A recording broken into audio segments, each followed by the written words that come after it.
দেশে ফেরার পর বিএনপির ভারপ্রাপ্ত চেয়ারম্যান তারেক রহমানকে অভ্যর্থনা দিতে ৩০০ ফিটের সমাবেশের প্রস্তুতি নিচ্ছেন দলের নেতাকর্মীরা, সমর্থকরা।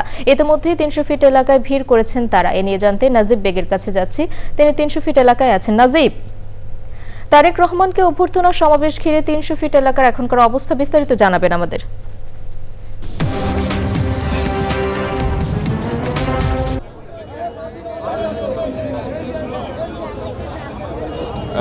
দীর্ঘ সময় পর দলের ভারপ্রাপ্ত চেয়ারম্যান দেশে ফিরছেন।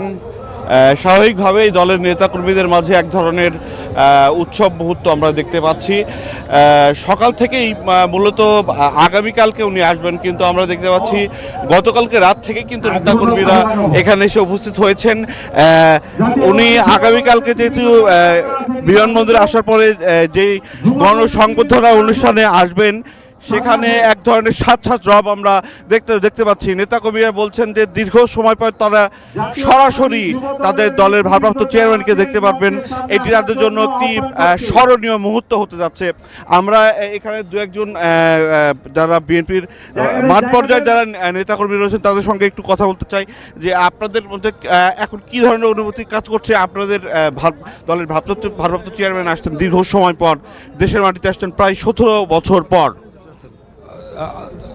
সকল যশ অপেক্ষা করে আগামীকাল আমাদের ভারপ্রাপ্ত চেয়ারম্যান আগামীকাল সকাল 11টার দিকে আসবেন। এই জন্য আমরা সারা বাংলাদেশ থেকে লক্ষ লক্ষ নেতাকর্মী ওনাকে বরণ করার জন্য আমরা ঢাকাতে আসছি।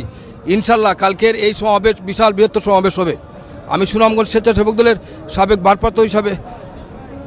আচ্ছা, আপনাদের নির্বাচনকে সামনে রেখে এই যে দলের ভারপ্রাপ্ত চেয়ারম্যানের যে আশা, এটি নির্বাচনে কতটুকু প্রভাব পড়বে বলে আপনারা মনে করছেন? ইনশাল্লাহ 100% প্রভাব পড়বে। ওনার নেতৃত্বে সারা বাংলাদেশ আমরা 3টি আসনে জয় হবে ইনশাল্লাহ। বুঝতেই পারছিলেন নেতাকর্মীদের মাঝে এক ধরনের বিপুল আগ্রহ আমরা দেখতে পাচ্ছি। বলে রাখি 2007 সালে তাকে একটি দুর্নীতির মামলায় তাকে গ্রেপ্তার করা হয়েছিল। এরপরে 2008 সালের সেপ্টেম্বর 11 সেপ্টেম্বর তিনি চিকিৎসার জন্য লন্ডনে গিয়েছিলেন। এরপরে আগামীকালকে তিনি দেশে ফিরছেন, অর্থাৎ 17 বছর পর তিনি দেশে ফিরছেন। স্বাভাবিকভাবে নেতাকর্মীদের মাঝে এক ধরনের যে উৎফুল্লতা সেটি আমরা দেখতে পাচ্ছি। এখান থেকে বিমানবন্দরে নামার পরে তিনি এই গণসংবর্ধনা অনুষ্ঠানে আসার কথা রয়েছে। পাশাপাশি তিনি তার অসুস্থ মা বিএনপি চেয়ারপারসন খালেদা জিয়াকে দেখতে রাজধানীর যে এভারকেয়ার হাসপাতাল রয়েছে সেখানেও যাবেন। পরবর্তীতে শহীদ প্রেসিডেন্ট জিয়াউর রহমানের যে মাজার রয়েছে সেখানে যাওয়ার কথা রয়েছে। তার ভাই আরাফাত রহমান খোকন তার যে কবরস্থান রয়েছে সেখানে যাওয়ার কথা রয়েছে। পাশাপাশি গুলশানে যে বিএনপি কার্যালয় সেখানেও কিন্তু আগামীকালকে তারেক রহমানের যাওয়ার কথা রয়েছে। সারা দেশ থেকে নেতাকর্মীরা আসতে শুরু করেছেন এবং আজকে সারাদিনই তারা আসবেন এবং বিপুল পরিমাণ লোক সমাগম হবে বলে বিএনপি নেতাকর্মীরা এখানে ধারণা করছে এবং তাদের মধ্যে এক ধরনের যে উদ্দীপনা যে তার উপস্থিতি, এই উপস্থিতি আগামী সংসদ নির্বাচনে ব্যাপকভাবে প্রভাব পড়বে এবং বিএনপির মাঠ পর্যায়ে যে কর্মীদের মাঝে যে উৎফুল্লতা সেটি আরও কয়েক গুণে বেড়ে যাবে।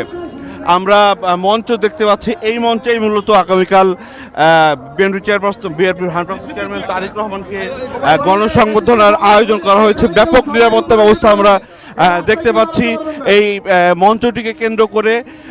যদিও ব্যাপক নিরাপত্তা রয়েছে, কিন্তু কর্মীদের যে বাঁধ ভাঙা আবেগ, উচ্ছ্বাস, তাদেরকে কিন্তু এখানে নিয়ম মানতে এক ধরনের বেগ পেতে হচ্ছে আইনশৃঙ্খলা বাহিনী সহ বিভিন্ন। নাজিব, ধন্যবাদ আপনাকে। আমরা পরবর্তীতে আরো জানবো আপনার কাছে।